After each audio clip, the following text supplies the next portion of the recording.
Hello friends. Hello friends, मैं संजय चौधरी आज फिर से हमारे channel the burning issue of India में हाजिर हूँ। और आज का टॉपिक है इंडस वाटर ट्रीटी। तो दोस्तों, ये टॉपिक अभी न्यूज़ में क्यों है, पहले तो मैं इसके बारे में बताना चाहूँगा। तो अभी रिसेंट में इंडस वाटर ट्रीटी के ऊपर जो एक विवाद था, वो अभी उसके ऊपर एक बैठक हुई थी भारत और पाकिस्तान की वर्ल्ड बैंक की मध्यस्थता के साथ में। तो ये दो दौर की जो वार्ता चली थी, वो बेसिकली पनबिजली परियोजना पर सहमति के लिए चली थी, लेकिन ये सक्सेसफुल नहीं रही।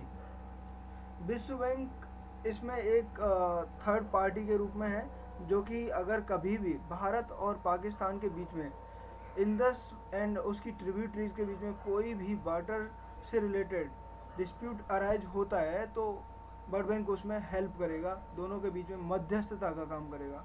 तो दोस्तों, इस टॉपिक पर विस्तार से मैं अभी चर्चा करूंगा दैनिक जागरण के एक टॉपिक के थ्रू। तो अभी मैं चलता हूँ टॉपिक की तरफ। तो यह है सिंधु जल समझौते। ये टॉपिक यहाँ पर है, सिंधु जल समझौते पर सुलझे नहीं भारत और पाकिस्तान के मतभेद। इसमें बताया कि भारत में जो दो डैम प्रोजेक्ट चल रहे हैं, पनबिजली परियोजना चल रही है, एक है रतले और दूसरी है किशनगंगा। रतले डैम प्रोजेक्ट जो है वो चिनाब नदी पर है, जबकि किशनगंगा, जिसे पाकिस्तान में नीलम नदी भी बोलते हैं, वो झेलम नदी की ट्रिब्यूटरी किशनगंगा पर है।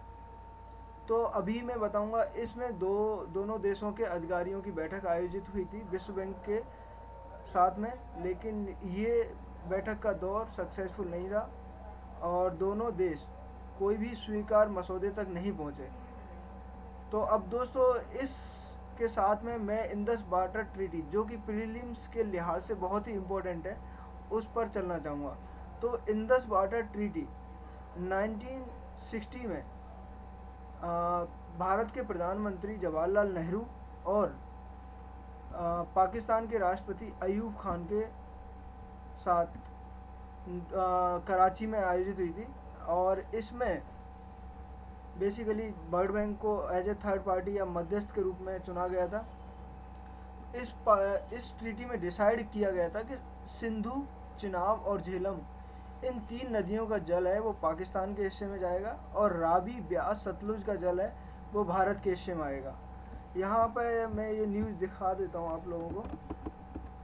ये इसमें जो रतले पनबिजली संयंत्र है, वो जम्मू कश्मीर के डोडा जिले में चिनाब नदी पर बन रहा है। और इसमें दो संयंत्र हैं जिनकी कुल उत्पादन क्षमता 8 से 50 मेगावाट है।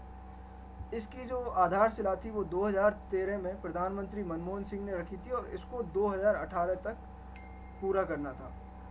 दूसरी पनबिजली परियोजना थी किशनगंगा पनबिजली परियोजना।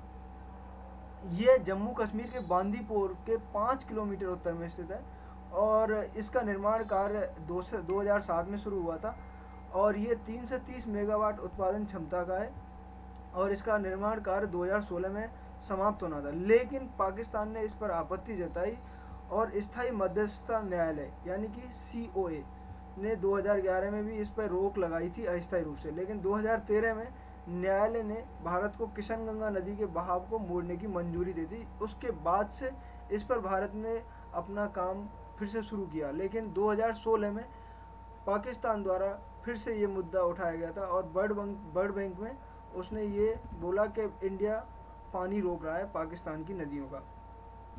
तो इसमें विश्व बैंक की क्या भूमिका है, कैसे विश्व बैंक इस पूरी इंडस वाटर ट्रीटी में मध्यस्थता के रूप में आई। तो 1951 में नेहरू जी ने अमेरिका के एक टेनेसी वैली अथॉरिटी के प्रमुख डेविड लेलियंथल ने को बुलाया था, और ये नेविगेशन का भी काम करती है अथॉरिटी। और उन्होंने बाद में इसी अथॉरिटी ने बाद में वर्ल्ड बैंक को मध्यस्थता का काम दिया था, और उनके सुझाव पर नेहरू जी ने मान लिया, और इसमें और उधर आयूब खान ने भी मान लिया था। तो इसके बाद अब वर्ल्ड बैंक एक मध्यस्थता के रूप में नज़र आया। और इसमें बेसिकली जो इंडस वाटर ट्रीटी है, इसमें 80% ऑफ इंडस रिवर एंड उसकी ट्रिब्यूटरी, इनका 80% जो वाटर है वो जाता है पाकिस्तान में, और केवल 19.48 यानी 19.48 परसेंटेज केवल भारत के हिस्से में आता है। पाकिस्तान ने क्या किया था, 2016 में विश्व बैंक में भारत की 2 पनबिजली परियोजनाओं किशनगंगा और रतले पर विरोध जताया था, और उसी को सुलझाने के उद्देश्य से बैठक हुई थी, लेकिन ये बैठक टोटली फेल हुई है, ये सक्सेसफुल नहीं रही। तो दोस्तों ये रहे कुछ इंडस वाटर ट्रीटी के टिटबिट्स, और ये बहुत ही प्रीलिम्स के लिहाज से इम्पोर्टेंट है। और ठीक है दोस्तों, आगे मैं फिर से हाजिर हूँगा एक नए टॉपिक, वो फिर नेक्स्ट डे बता ही पाऊँगा। थैंक यू दोस्तों, और प्लीज़ इस चैनल को शेयर करें, सब्सक्राइब करें एवं लाइक करें। Thank you.